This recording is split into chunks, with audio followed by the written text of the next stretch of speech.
Good evening. It is the 2nd of August, 2013. By the time you guys are listening to this, it'll be the 3rd, except for if you're with Quad, in which case it'll probably be late on the 3rd because it's currently the 3rd. This is Time to Live Podcast, a podcast about games and just about everything related to them. I'm one of your hosts, Reverend, my compatriots. Yes, hello, I'm Quad. You don't introduce anymore. Did you do that? Did I change that? I don't know. But hello nonetheless. Right. Well, I think it helps if people get introduced to you by you, I think. Yeah, I guess. Possibly. I mean, since you're Sounds not good. really a guest anymore, you're now I part see. of the dig. Maybe that's the difference. That's exciting. Welcome. We apologize. Last week was rather hectic. I ended up not getting back until almost 9:30 my time, and drugged myself to sleep. So we didn't have an opportunity to record. Scheduling just didn't work out. We'll try and make it up to you guys this week. Yes. General thing first. We might not be able to record next week. Okay. I'll be moving on Tuesday down south. I'll be driving down, so that'll take me 2 days. And I'm not too sure whether or not I'll have everything set up by Saturday. So okay. And is this in prelude to starting school? Yes. So that'll be starting in 3 weeks-ish. Excellent. So that'll be fun. Right. Now that we've gotten that over with, there may not be a podcast next week. Let's just kick off with the usual. Rev, what have you been playing these past 2 weeks? I have been playing Spec Ops: The Line and Halo 3. Not a whole slew of it. The reason behind it, I wanted to finish out the story of Spec Ops: The Line on a harder difficulty, see if the frustration that I was feeling at the difficulty of the game also reflected the emotional difficulty that came through it. If you haven't played it, I highly recommend that you do, because it despite appearing to be just a normal military shooter game, it really does kind of play around with your emotions, and if you think about it, call into question a lot of the design choices behind most of the modern military shooting games and what that could do to psyche. And then Halo 3, I was actually feeling very nostalgic, and I haven't played Halo 3 in a long time, and I finally found my functioning copy of it, threw it in, and I think I'm like 4 missions in. The Flood have just arrived. Cool. So I heard Spec Ops: The Line. I've not personally played it. I just heard that the gameplay itself was just above mediocre. Ouch. Yeah. And I've never played it. The story was sort of, in a really strange manner that touches people because of the brutality of the game, right? Well, yes and no. It really it's more the reversal of roles. In large part, a lot of the modern military shooter games are coming out of U.S. game companies. I'm not saying all of them, but the vast majority of them do. Or are contracted to be made from a U.S. company. Splinter Cell, for example, all of that kind of stuff, anything under Tom Clancy.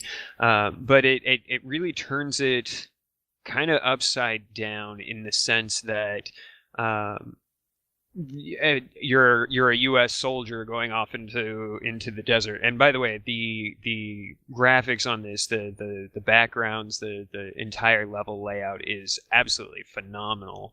It's beautifully gorgeous. But the first time you end up killing an American soldier in a way that we've all gunned down thousands of enemies before. I mean, who hasn't in playing video Everyone. games? Everyone. Exactly. We've all done this. But the first time you're placed into a situation where you have to make a decision between somebody who, by all social rights, should belong in the same grouping as you, or somebody that you don't know that is doing something damaging to the general public. There were a lot of choices and decisions that were being made in game, and I'm trying really hard not to spoil any of them, even though the game's ancient at this point. But it really struck home at an emotional level. It made me pause and think. The first time I just kind of played through it to get the storyline. This time I was going through and was just kind of seeing if the difficulty and the frustration that I was feeling with that could exacerbate or change the emotional content that I was feeling from the story. And it kind of does. It does exacerbate, because you get pissed off and frustrated the 37th time that you're playing this same 10-meter section of the game. And then you find out something story-wise, and you go, what the f-? And it just kind of builds on it. It really, I like it as a sociological study. I highly recommend it again. Yeah. Sounds a little frustrating, but yeah. It can be. Especially with the gameplay mechanics, the controls are clunky. It's a third-person shooter. It wasn't built very well, but it got the job done. Yeah, that's what I pretty much heard of that. Right, Travis, what have you been playing? What have I been playing? I played a little bit of XCOM. I went back to it, the new one, XCOM Enemy Unknown. And I've been playing this other game. Now I can't think of the name. Oh, it's like it's Italian. It's Almerta, I think it's pronounced. Almerta. Yeah, like the thing. Right. It's kind of similar to XCOM, which is why City of Gangsters. Yeah. It's cool. A lot of the reviews were saying that it was like a Facebook game, or like one of those free-to-play iPad games. Like, it wasn't really a full PC title, But I don't know. I kind of enjoy it. It's sort of mindless, I guess. It's not really that exciting, and you can just kind of play it real quick. You don't have to invest a lot of time into it. Yeah. Oh, I know which one you're talking about now. I played a demo for that. Yeah, they had a demo for it. I played the demo and thought it was okay. So, I mean, the full version's cool. I like it. And I'm like, I think I'm in like the very minority. So I don't know why that is, but for some reason I'm into it. Maybe it's like partly because it's like city builder, although it's not really city builder, but just like that kind of like a 4X game. It's like almost 4X, but not the kind of commitment that a 4X game requires. Yeah. Cool. So that was the extent of the stuff you... Yeah, I know it's not very extensive, but okay. It's been a busy week. Well, how about you, Quad? Right. I've actually got a list, but because last week I only played 2 games in total. But this week I've been playing a lot more. Eve. Last week I played an amazing amount of EVE Online. I think I got around 40 hours just last week in the game. I sat there for a long time. So what were you doing during that time? I'm curious because it's been so long since I've started a character. I was mostly doing quests and stuff, really, just trying to figure out how the game is actually played. And right. I find it enjoyable, but now that I've got like 54 hours in total in the game, I'm sort of getting, having to wait before you can actually do anything else because you have to wait for the skills to be trained and so on. Mm-hmm. But you went, like, I hear that the new tutorial, see, it used to be, you used to log into the game and it was basically like, good luck. And no one knew how to do anything, and everyone thought it was like spreadsheets and it's a terrible game. But I hear that they have this whole voice tutorial craziness now, and it's apparently really nicely done. What did you think of that? Well, it wasn't really, voiced, but it was... Oh. But it's set up like missions. There are 5 different people that teach you different things. There are big storylines, like I think maybe 7 missions per person. So you do have a quite extensive tutorial that teaches you about pretty much anything you need to learn.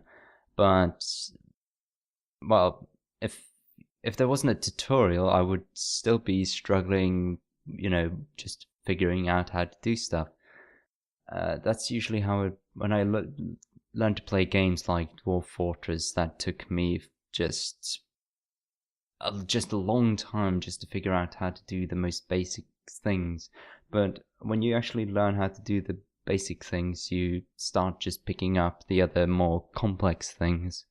Right. So I'm still learning, and I do have a buddy that is answering questions for me whenever I need help with it. So that's good, I guess. Yeah, I would say it's like required for Eve. Yeah. Now, out of curiosity, I caught a headline earlier this week that the single largest battle in Eve history took place just this past week. Were you affected by that? I know Eve does something really kind of interesting on the back end of things when there's huge fights like that. Yeah, I was actually in that fight. Really? I wasn't. Yeah. How was it? I mean, obviously, I know one side won and the other lost. Were you on the losing side? Yeah. It's hard to say. I mean, win or lose. I lost a ton of ships, but I want to say that overall my side, I don't know. I guess you could say they lost because we are moving back to different space, which we're trying to sort of hold 2 areas of space. But what Eve does, which is interesting when there's so many people and they do something called what is it actually called? It's the shortened version is tie-dye. But I'm trying to think. It's like time dilation, distortion. Yeah, time dilation. distortion maybe or something. So they make all the actions happen in slow motion so that the server can, like, the client can send something to the server can send it back, and they expand the time that everything takes. So if a missile takes, 1 full second to go from your ship to another ship, they're going to expand that by a factor of something depending on how many people are in that zone. Usually, I think they slowed the entire thing down by 10%. In this instance, but it's variable. Yeah. So depending on how many people, like, you don't always have extreme tie-dye unless it's a fight like that where there's tons and tons of people. But sometimes if a ton of people just jump into a system or something happens, you might have some aspect of it in order for things to catch up or whatever it is that needs to happen. Yeah. But it's kind of an interesting way to deal with that, right? To have so many people in one area at once. Yeah, as opposed to the WoW version where they just let the server lag. Yeah. Yeah, that's how it used to be. That's how it used to be in Eve. I mean, I've been playing Eve since 2004, and it used to be basically like everything would just crash. They used to try to reinforce a area, so if they knew there was going to be a fight, they still kind of do that, but this solution works out much better. So I guess my overarching question with that knowledge in mind was, did you find your experience affected by that quad? No, I wasn't really playing those days. I wasn't playing too much. I was just diving in to do some small things and then jumping off again. It also doesn't happen everywhere. So if you're logged No. into Eve, you're not going to get that experience unless you're in the same area of space as the war's happening. So when Yeah, you go yeah. through a gate, it's basically an instance. Yeah, I was maybe Okay. 10 jumps away from it or something, from the area where things were happening. Okay, that makes sense then.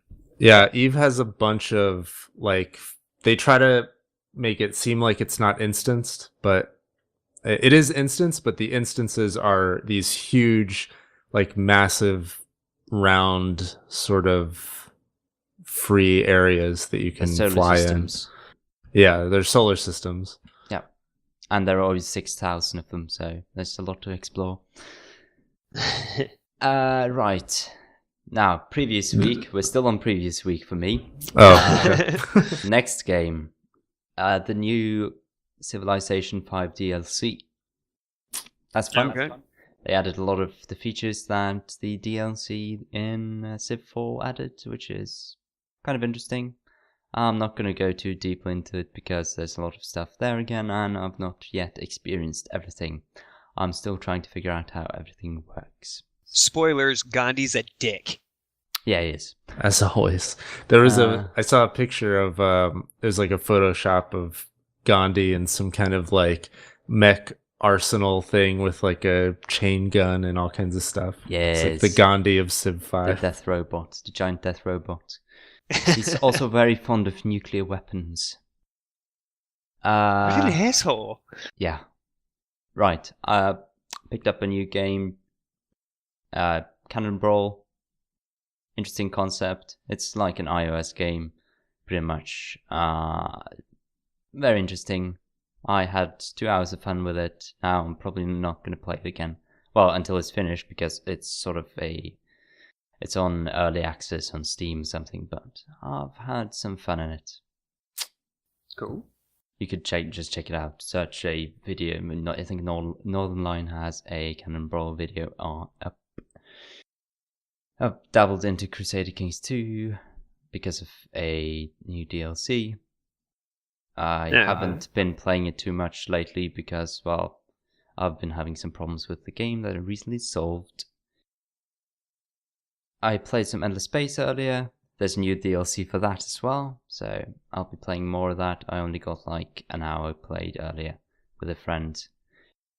But I want to talk about the more interesting stuff. Oh, yeah, there's one more game I actually played last week. Rogue Legacy. That's the one that everybody's LPing at the moment, right? Yes. I see it everywhere.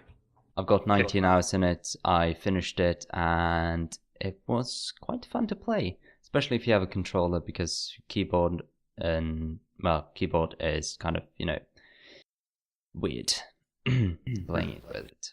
No, I've not seen any videos of it or heard anything. I just see its name everywhere. And what drew you to that game?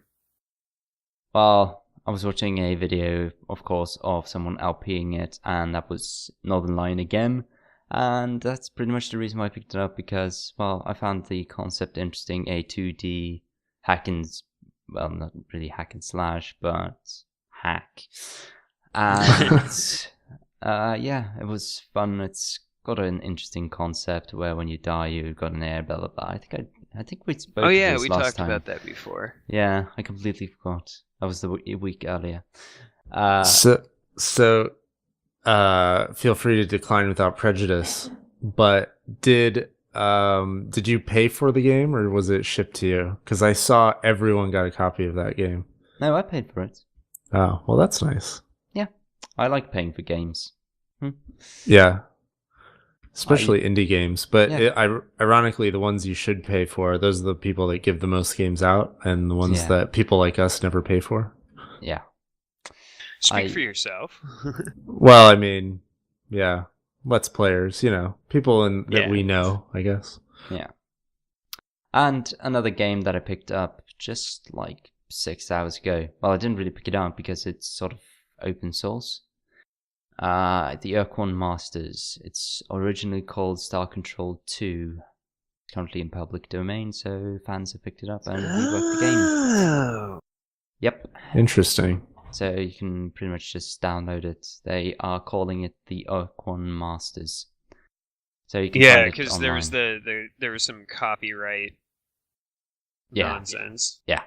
So it doesn't really matter. It's just name change, but the game is quite interesting. I died in it, and well, yeah, that was fun. Also, I also played some XCOM. By the way, I started up the game. I played for half an hour, 45 minutes. My squad died, and I got sad and again. I had a couple of those sessions also. Yeah. That was fun. It's just, I feel like they changed something actually, because I used to play on Classic, which of course is the only way to play XCOM. Yeah. And I felt like it was, I don't know, maybe I just don't remember it, but I felt like it was harder than what it used to be. Yeah. And I know there's been lots of Steam updates that I've seen, but haven't played it since. No. So, I don't know. Right, I think we've spoken enough of this. Okay. Let's just go over to our next section, which is, well, featured Let's Plays. Do you have any for this week? Nope. Quad, do you? I do, actually. So there's a guy I started watching actually 4 or 5 hours ago, and I really like his style. His YouTube channel is Mysterious JG. He does a lot of old games and very long games. I've seen he has about 150 episodes of Fallout New Vegas. Wow. Yeah. That's a long game though. Yeah, it is. And it can be even longer if you want it to be. Yes, it is. But well, he's got long enough playlists. I would check it out. Yeah, you should. He has an interesting style. But the game that drew me in there was I was checking out Starflight 2.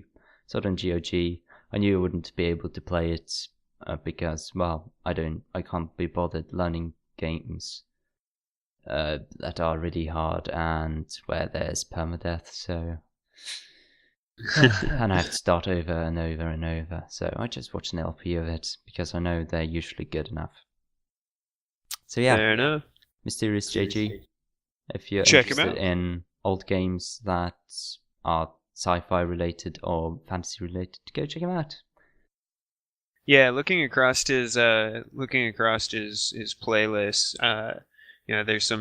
there's 53 videos of Panzer General. Final Fantasy X, Castlevania, StarCraft Brood War, StarCraft 2. Yeah, so, he's got a lot of stuff, really. Yeah, he kind of bounced. Ooh, Zork Grand Inquisitor? Yeah, What? Secrets of Mana 2. Yes, He's got an 11 video Zork Grand Inquisitor LP. I'm gonna have to watch it. He is. See, I know some good people. Well, I just found him a couple of hours ago, but whatever. So yeah, that's my featured Let's Play. And you two didn't have any, so... I do, but I was thinking about it the other day, and I didn't get a chance to bounce it past you guys, but I was thinking we might want to, instead of having a list of them each week, just have one a week and rotate it through that way. Alright. Good idea. Because, well, getting 3 every week can be hard, I guess. Yeah. So we could discuss it earlier. We'll figure it out. Alright. Right. I'll save mine for later then. Cool. Right, let's just move on towards the topic of the week. Which I have no idea what it is. Well, you need to read IRC logs. Oh my god. Right, so Rev, it's your topic. Go ahead. It is nostalgia factor in gaming and why remaking old games should not be done, and the cases where it should. This Okay. is Wait, So- what? Okay, so everybody remembers, like, think back to your favorite games as a kid growing up, or even later. Think about Okay. your favorite game's last console cycle, and think about the ones that you put hours upon hours upon hours into, and if you go back far enough, they were the ones that you were rushing home to play as soon as you got out of school. You were trying to leave school 5 minutes early, or you snuck out of the house after you forget mowing the lawn on Saturday. You're going to the mall, to the arcade, and a lot of those older games are being remade and updated nowadays for modern consoles. And in the process, I think a lot of them are losing some of the flavor, some of what made them great. And there are some that I think, how you could do it correctly, or there are some that I think, like, yeah, they should totally remake that game. Yeah. So that's kind of the general region I was going for. And the first like the first one that I thought that absolutely should not ever be remade, and unfortunately they are, is Leisure Suit Larry. Oh, I played that. You played the original, that. I played the original, and I was given a review copy of it. I played it. of the new one, the remake of the brand new one, yeah. So, out of curiosity, without breaking anything, what did you think of it? I think the embargo's over. Let me look real quick. But okay, so while you're looking at that, I'll explain my reasoning behind this. The first Leisure Suit Larry was, it came about at a time when most game developers were not, nobody had done a lot of mature-based games. Anything sexually we had things like Commander Keen and very cutesy, kid-friendly games. And then this publishing company came around and said, hey, we're going to go ahead and publish whatever horrible, mature-themed stuff that you want to put into this. And, the vast majority of people were like, awesome, we're going to have blood and bones and gore and titties, and this is going to be awesome. And then you had Leisure Suit Larry that came out, and it was basically stick figure. I mean, that's the comparison to nowadays. And the vast majority of it was, you're a loser who's going through life with the sole goal of getting lucky, and nothing ever happens. Nothing ever works out well for you. Yeah. And even the times when you think it's working out well for you, you just screwed yourself over, 3 chapters down the way. And in large part, it was exploring I think for me and for some of my friends that I've discussed this with, that was the game that allowed us to discuss sexuality and sexual urges, because we realized that wasn't just something that we ourselves were going through. Everybody kind of goes through that phase and spends their entire life, kind of going through that phase. So, go ahead.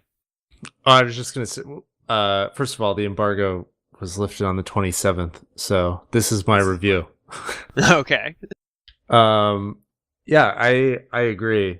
I played that game probably when I was like 14 or something like that, maybe even younger, 13, like the original ones. And it was just like you're saying. I mean, it was adventurous for that reason, and it was interesting for those reasons. And playing the new one, I don't know, I just couldn't get into it. It's not because of the mechanics. It's not because like, oh, point and click, this is like so old and I don't, the graphics aren't that great. It was more like it just, I don't know, it just wasn't that appealing to me anymore. I don't know if my sense of humor changed, or it wasn't as done as well, or maybe it didn't have to be as polished of a game back in the day as I feel like it has to be now. I think that might have something to do with it, but I really didn't think it was that great. Well, I can say one thing. I didn't play the Leisure Suit Larry games. They came out the first one came out in 1987. Yep. Yeah, so I wasn't really old enough to be... Well, I wasn't even born when it came out. Well, fair enough. Fair enough, Mr. Young One there. Yeah. But that's just one example that I have, and I have another example. Okay. After you're done. No, okay. Go ahead. All right. So I don't know, the draw of it at the time was there was that titillating aspect. There was this for me. Yeah, I was probably about that same age. I think I'm turning 30 or 31 this year. I don't know. My wife keeps yelling at me. And once you reach 30, you just kind of stop. It doesn't matter anymore. My memory is too good to not remember. Quad probably knows how old I am. I don't know when your birthday is, so I know you're 30. All right. So, sitting there and playing it at that young age, yes, a large part of the draw, what got me to play the game was initially the titillation factor, was the, haha, they're talking about sex, and I'm going to see pixelated people having sex, and this is going to be awesome wank material. And then it kind of migrated, and you started getting the humor behind it, and then you started to realize, at least for me, about 2/3 of the way through the game, that really this game was A, making fun of me, and B, was kind of laying out that everybody is hopelessly wandering around trying to do the best they can.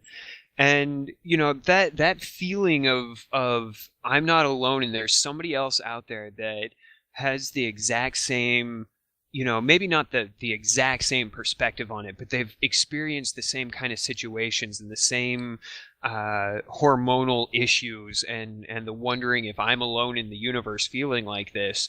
And I heard they were remaking it, and the idea of it sickened me, and the only reason that I can think of would be either A, it's no longer, people are no longer getting the joke of, well, we're also making fun of you. Instead, people are going to be like, oh, well, this is a fantastic game because they made it back in the 80s first. Or B, my mentality has changed since then. I now have that broader scope and understanding of the fact that I'm not really alone. However unique I am, there's, 3 million others just like me. And to me, that one really was a good part of the reason why I came on to this topic. But Travis, you said you had one.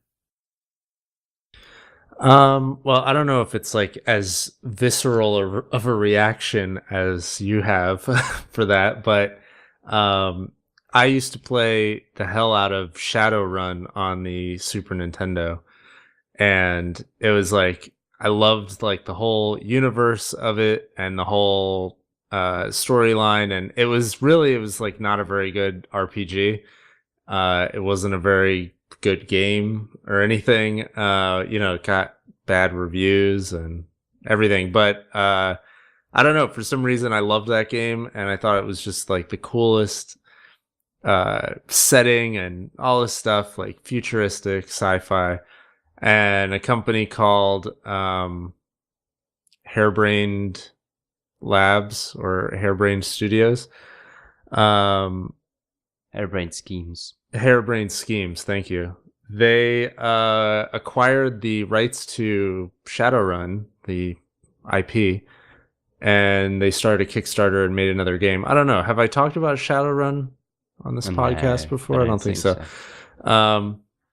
So I backed the Kickstarter, and for nothing, for like $5, nothing really. And I got a copy of the game, played it, and it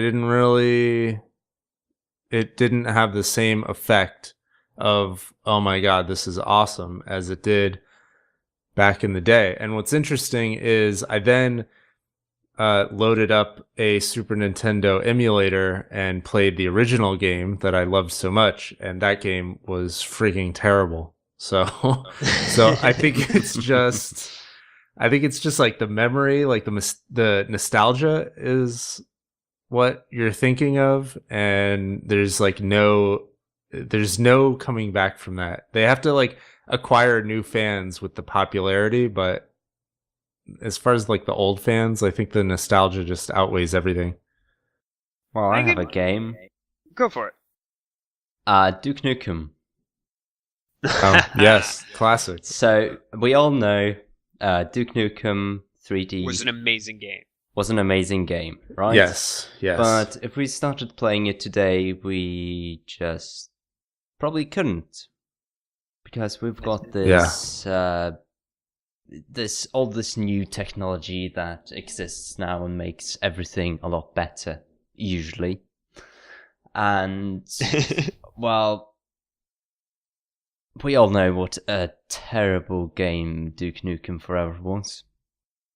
It was terrible. And well, there was actually another studio, and it was actually, well, not really studio, it was sort of a fan project. They were trying to make Duke Nukem 3D Reloaded, which was said to be going to be a lot more, well, it's said to be a lot better, but, you know, Gearbox stopped it and everything just sucks now. So we're not going to see it. Okay, see, and that one I think presents a kind of a two factor in this conversation, because on the one hand, I mean, Duke Nukem's been around since before Duke Nukem 3D. Like, I remember the old side scroller, and you got the power boot, and I think it's green. It was kind of a grayish color to me, but I think the boot was green, and you could jump extra high with it, and you know, that was my introduction to Duke Nukem. And so the transition to Duke Nukem 3D was also rather cool. You know, that was one of the first shooters that I had played.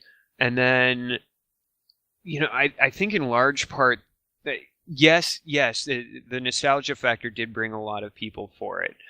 But I think that one kind of more shot itself in the foot by the overhype.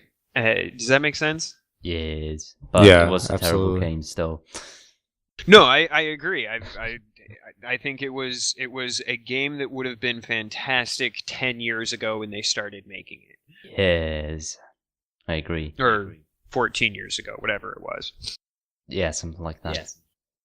So, I mean, that's you know, we could go on listing bad examples on this and why they shouldn't do it.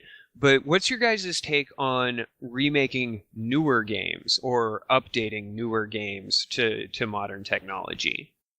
There is one Go there. for it. I have Baldur's Gate. They recently just reworked the game to make it, up to today's technology, sort of. They didn't really completely remake the game, but right, they didn't change anything or the underlying mechanics. They just touched it up. Yes, and it was supposed to be awesome, but you could pretty much do anything with just fan-made mods. So as long as a game is moddable, there's really no reason to, rework any game, really, because the fans can usually do a better job than you can. Well, yes, but there's also the range of games that are not easily moddable. I mean, for example, I do all of my gaming on console, and I'm sorry I can't be a part of the glorious PC master race, but I can't mod my games. I know there's some fantastic mods out there for various games that are sitting on my shelf right now that I can't use because I play on the 360 or I play on the Nintendo Wii. And so for me, some of those games, and I'll use one that's near and dear to my heart, Bungie's Halo was re-released with a graphical update. And they touched absolutely nothing but the graphics. They built an overlay system and just laid it on top of it. Yes. And that was all that it was, and you had the ability to switch between them, the original graphics and the new. And to me, that is about the only way that I could stand for a game to be remade. I'm actually hoping that Microsoft, as much as it would kind of bother me, I'm kind of hoping Microsoft does that for Halo 2, because then I will have the complete series to date on my 360, and that would be an amazing thing. So I don't with newer games, and even older games, I guess I could go back that far. You know, as long as it's not fan wankery, it's more in tribute to, I could get behind it. Or am I just rambling into the darkness? No, I agree, I think. I think, maybe. I didn't understand it. I can't speak for Halo specifically, because I've only played Halo 1. But I agree overall. Well, I mean, think about another game that did Monkey Island. They remade that, and it was not it wasn't a direct port to modern tech. It was remade with the same general gist, but they filled it with so much. The only term that I could use is fan wankery, that it kind of spoiled, because, you know, everybody has their favorite joke from Monkey Island, and everybody has their favorite moment, and you want to try and cram as much of that into every single possible scenario, and it just becomes this wildly cluttered nonsense. And honestly, I think the remake of Monkey Island offended me more than some of the things that I've heard coming out of customers' mouths in the last 2 weeks. Why Monkey Island? I thought it was only a graphical upgrade. A lot of people thought it was just going to be a graphical upgrade, but they actually, the guys that went in and they were fans of the games, and so they went in and they updated it and included stuff that other people would have liked from the previous games. And it wasn't to most people, if that was your introduction to the game, nobody would have noticed. It would have just kind of seemed a little bit, oh, wait a second, I don't quite understand that reference, but okay. But for somebody who played the original and lived off of that game, you know, watching a reference to something that hasn't even happened in the timeline yet suddenly crop up, and you're just like, wait a second, what the fuck is going on? It really pulled me out of the game. And I don't know, maybe my whole Time to Live podcast, you know, persona is just me being crotchety and don't touch my toys. Well, I haven't played Monkey Island. Well, I would recommend, if you can find a copy of it, pick up the original Monkey Island and play through it, and don't use any walkthroughs or videos or anything like that. Play through it a couple of times, and I guarantee you it's going to take you a couple of times to beat it. I don't like point and clicks. Why not? I like Walking Dead. They can be fun. Because they're so... I don't like ones with items. Because I hate going through everything and trying everything. It's so annoying. I just can't do it. Well, I've never been able to do it. Yeah, but the theory is... That's what everyone says. Like, I hate going through the backpack and clicking every single thing and then clicking another thing and, like, going through this whole process. But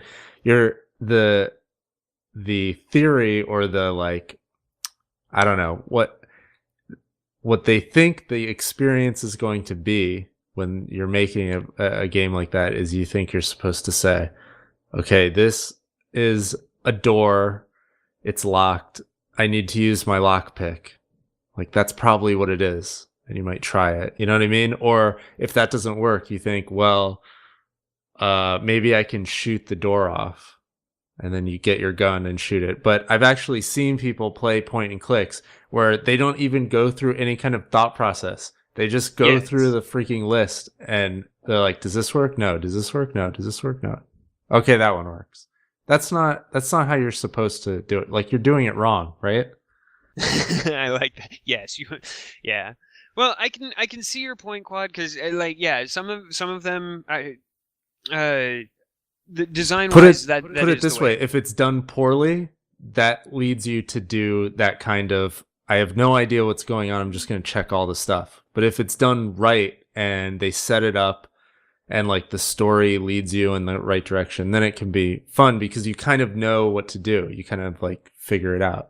I've watched LPs of, point and clicks because I know some point and clicks are really good games, but I don't play point and clicks because I just can't do everything, and I just watch LPs of it if I really want to know what happens. So if somebody were to abstract the point and click inventory nature of the game, do you think you would have a problem with it? What do you mean by that? So Scribblenauts is a point and click adventure along the lines of Monkey Island. They've just abstracted it back so that they created the database of items that can work, and you randomly input what you think will solve the problem.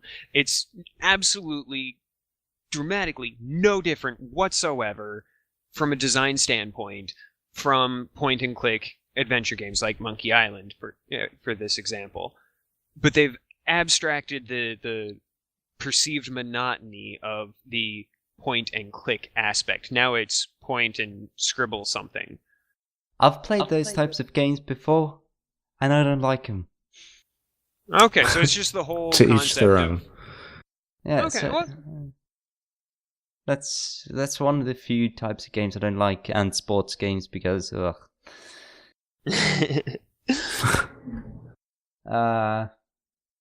So yeah.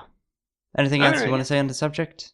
Well, there's plenty more I want to say on the subject, but I know that Travis is on a tight schedule, and shorter is usually better than longer. I've been doing some reading, so.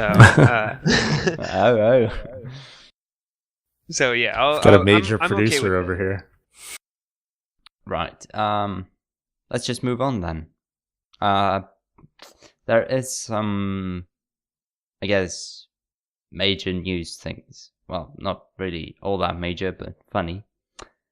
So, you guys, have you read about Saints Row 4 and Australia? Didn't they get denied rating again? Yes. Yeah. They got, they didn't get a rating because the board, well, the reason was drug use related to incentives and rewards. Yeah, that's right. Yeah.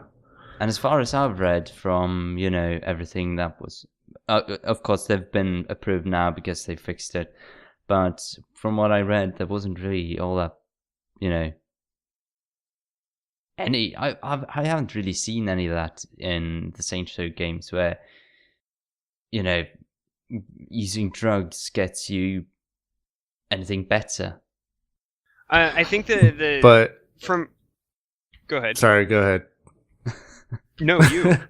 Okay. I think it's related to, at least my understanding from what I've read is it's related to missions where you have to go get one thing and bring it to something else, and then you get something upgraded, and that package is drugs. So, the incentive is to complete this mission, which is some drug thing. I don't really know why that makes any difference. I don't know how that's any different than a mission being go kill this guy. I mean, Yeah.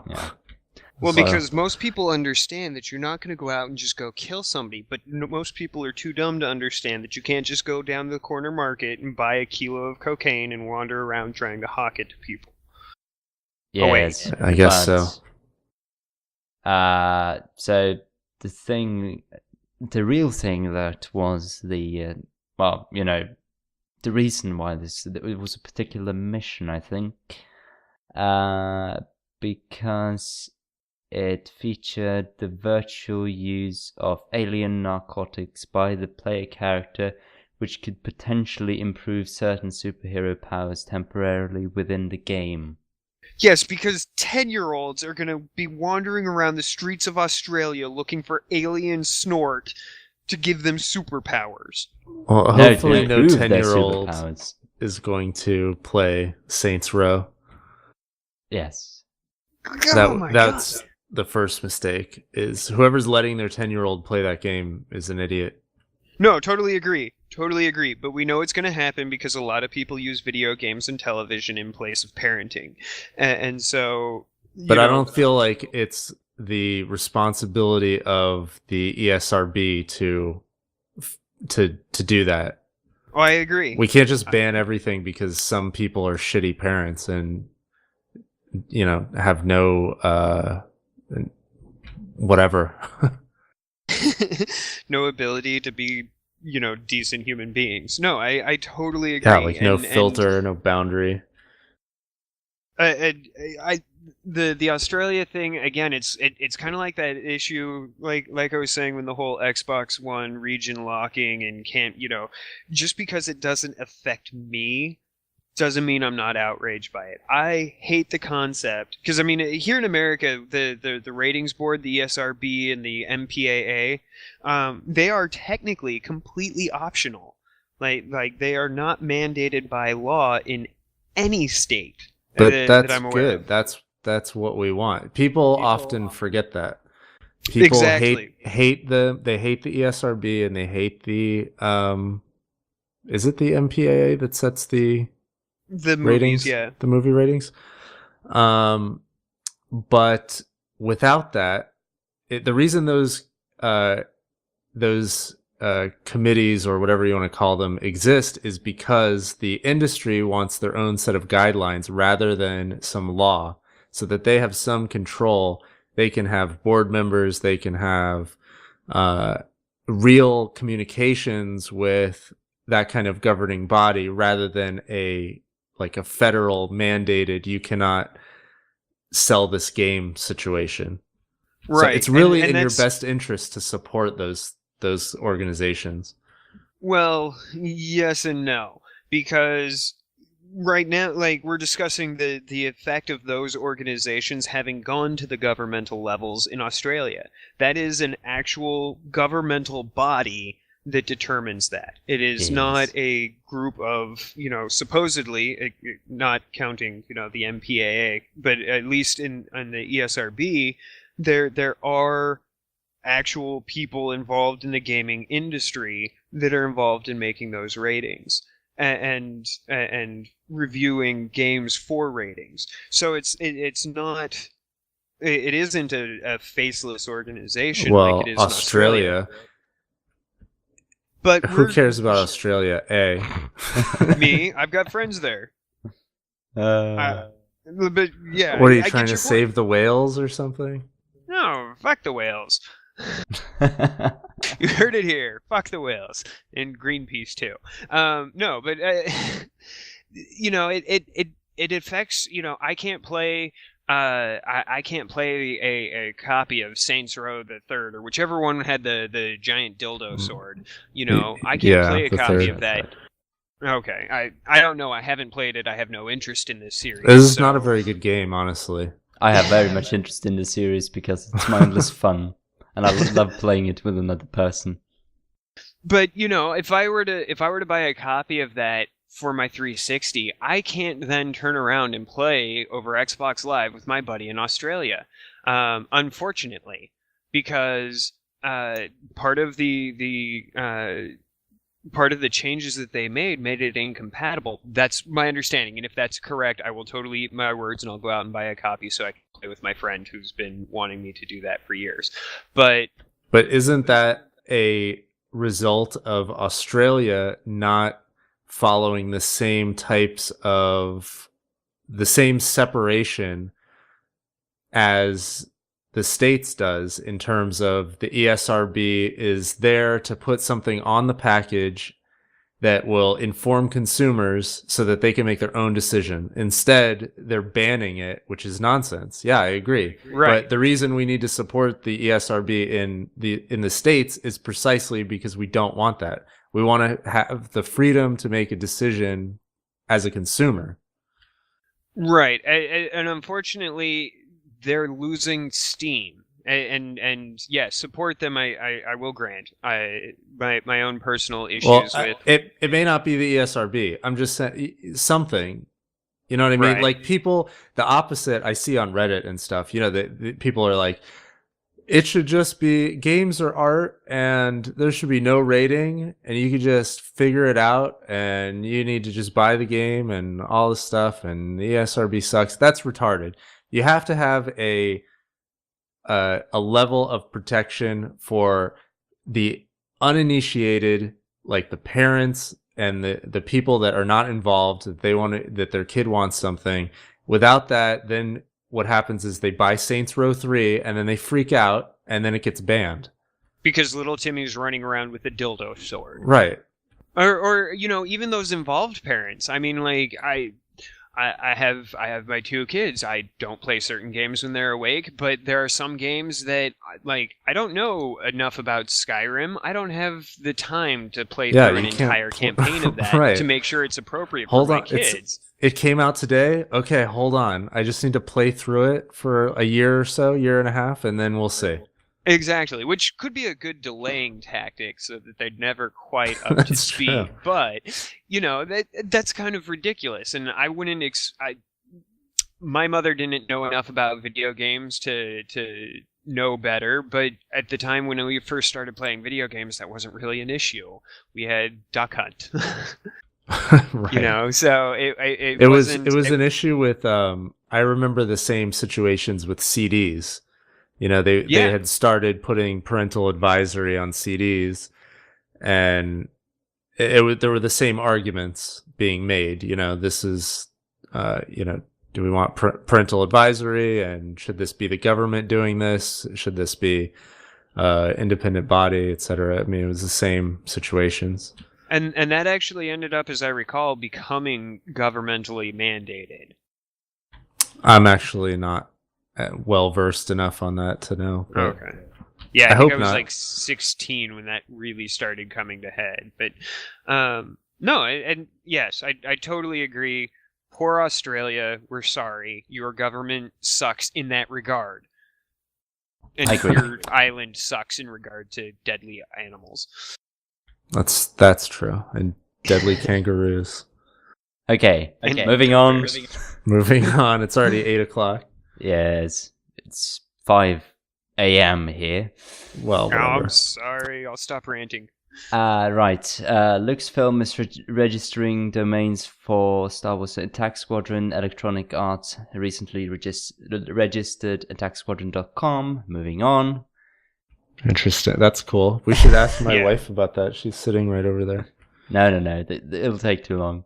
Okay. And ask her anyways, and then tell me off air. Okay. Yes. We can speak of this next week. I like that idea. EverQuest Next is real, and it's amazing. Yes.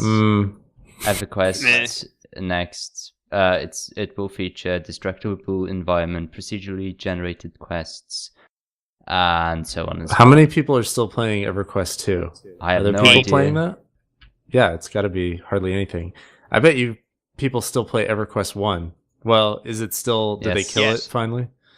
No, EverQuest 1, I would be willing to still bet, active? has a higher population than EverQuest 2. Yeah, that's what I was going to say. It would be interesting, because there's like diehard EverQuest 1 people. There was a fantastic game. Right. Moving on again. EA failed a lawsuit.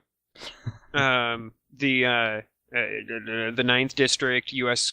Ninth District Court of Appeals ruled that unauthorized video game representation of real individuals is not protected by the First Amendment, because EA and the NCAA were using student athlete likenesses in the college football titles, And the judge finally said, "Nope, you retard. That is their image. They're Yeah, you can't entertainers." use my likeness in a In a duh. video game. What? Yeah. That's like we made this 3D character that looks exactly like you for our ad campaign, so we're not going to pay you for it. But you're endorsing Nike. You're endorsing our Nike ad, but you're not really in it. You're just this is 3D. It's like of course you got to get paid for that. It's like Marvel Comics with Samuel L. Jackson when they redid the character of director Nick Fury, for the Avengers and S.H.I.E.L.D. They went to him like years and years back and was like, "Hey, we would like to use your likeness for this. We're kind of in the process." And he was like, "Yeah, fuck yeah, not a problem." And they signed him over a check and they started sticking him into comic books. And, a lot of people now associate that character, not just because of the movies, but because of the comics, with Samuel L. Jackson. And there were people that didn't know that and were like, "Wow, it looked like Samuel L. Jackson was really well cast there. He looks just like the comic book version." That was the right way of going about it. EA has announced they're going to push this to the U.S. Supreme Court if necessary. So, meh. Right. All right. Do you like Saints Row? No. Okay, the Humble Deep Silver stupid. Bundle is out. It contains Saints Row the Third, Saints Row 2, Risen 2 Dark Waters, and Sacred 2 Gold. I did always want to play that Risen 2 because I'm really into pirates. Yes. But I hear it's not great. Yeah, I know. If you pay, let's just say $5 rounding off, you get Dead Island Game of the Year Edition and Saints Row 3 full package, which is all the DLC, I think. And if you pay $25 or more, you get Dead Island Riptide as well. You also get the soundtracks for most of those games, and the charity. Well, you could choose to give all the money to charity if you want, to Child's Play charity and the American Red Cross. I could get behind that. Or you could give it to Deep Silver or Humble Bundle, whatever. Your choice. Or you could just email it to Reverend at TTLpodcast.com. I'm okay with that. No, that sounds like a good idea. But yeah, for Travis's sake and Quad's sake, we should probably wrap this up. Yeah. Right. I just want to say that the Humble Bundle is out and it's still for 10 more days if you want those games, or if you just want to support Humble Bundle. I'm going to get off this podcast right now and go get it. All right. Ready? There you go. I've been Quad, and this is the TTL podcast. Yeah, I was joined by Rev and Travis as usual. Hopefully.